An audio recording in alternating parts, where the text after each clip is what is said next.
Tastes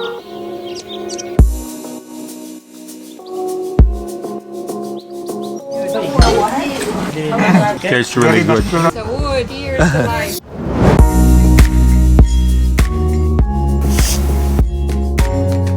Bon dia. Greetings from Lisbon. We are here in Lisbon, Portugal. So today we're gonna go to Sintra. In a few minutes we're gonna go for breakfast, but we are here in our hotel and look at this view.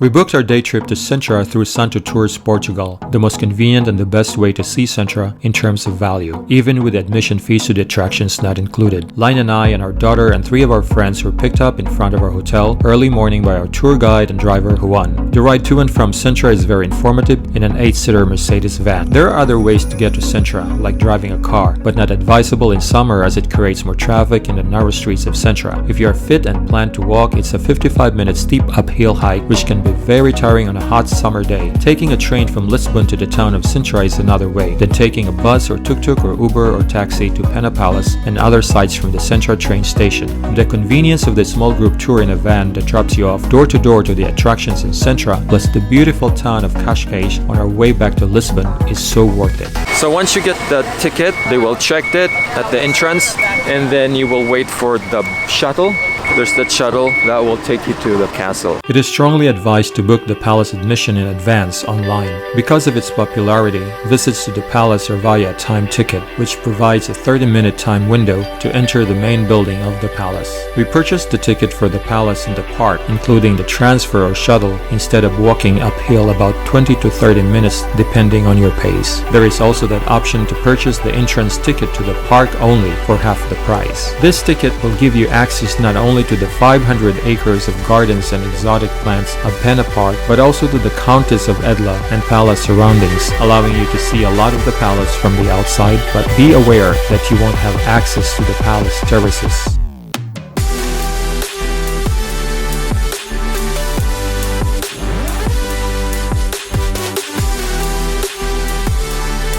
It was the Portuguese King Ferdinand II who in 1839 decided to build a romantic-style palace. But prior to that, on the same ground stands a monastery but was destroyed in the Lisbon earthquake of 1755. Our next stop is Quinta da Regaleira, built in the late 1800s with a design that reflects the cultural creativity of the original owner. The property consists of a romantic palace, chapel and a park. Wander around the rest of the palace park that features not just wells but also lakes, grottos, fountains, waterfalls, benches, and a vast array of exquisite constructions. So it's quite a walk up here, but there's a short line to the initiation well. There are 2 wells on the property that never serve as water sources, but resemble underground towers lined with stairs. Of the 2 wells, the larger one contains a 27-meter spiral staircase, and the 9 flights of stairs could be linked to the Knights Templar, which has 9 founders. They might also symbolize the 9 churches of hell from Dante's Inferno. At the bottom of the well is an inland stone compass with a Templar cross. Tunnels connect these 2 wells, caves, and other monuments. Then go to the chapel and end at the palace as it is closer to the exit.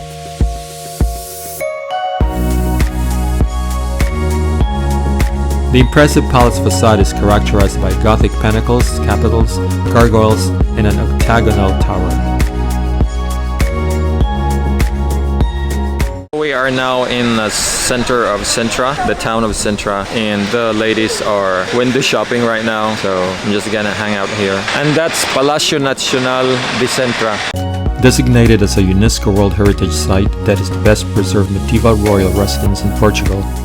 And that's the Morris Castle on top of the hill. Back in the days when the King of Portugal used to stay in Pena Palace, the wealthy and the rich wanted to stay close to the king. They bought some houses here in Sintra, so this is a place for the rich and famous back then.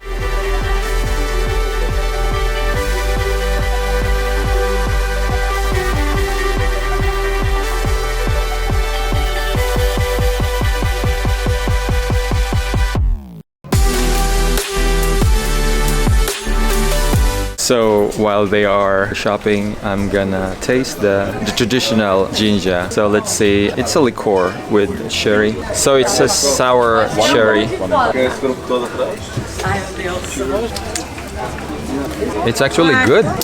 It's sweet. It has the cherry taste. I just have one question. Is the chocolate vegan? It's really good. Be careful. It has 20+% alcohol. You can actually eat the cup. It's chocolate. Ginja sour cherry liqueur. Good. So wood. Cheers to life. How does it taste? Oh, I love it. No, it's sweet. Sweet, right? It has a cherry flavor. Yeah, Okay. it's good. From the Sintra Hills, our tour guide and driver, Juan, drove us to the spectacular section of the Atlantic coastline called Guincho, ideal for wind and bird surfing, and where this beachfront restaurant is located called Meste Ze. Everything about this restaurant is superb. The space is large and airy, and the many windows were probably designed to showcase the beautiful view outside. The ambience is friendly, tranquil yet casual, and best of all, the food has the freshest and tastiest ingredients as they specialize on traditional Portuguese cuisine with a modern touch.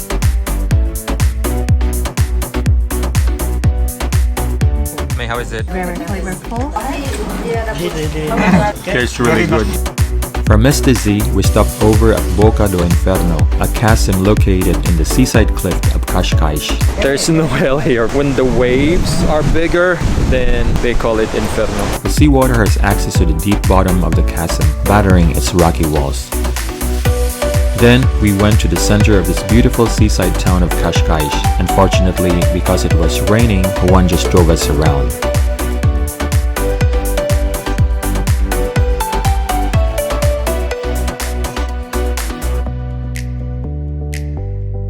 And the drive back to Lisbon is pleasant and scenic even with the rain. This, I believe, is the best day trip from Lisbon which you can take, and the convenience of having your own tour guide and driver will be one of your memorable experiences of a lifetime. If you find value with this content, please consider subscribing and hit the notification bell so you'll know when the next video will be released. Thank you for watching and have a very blessed day.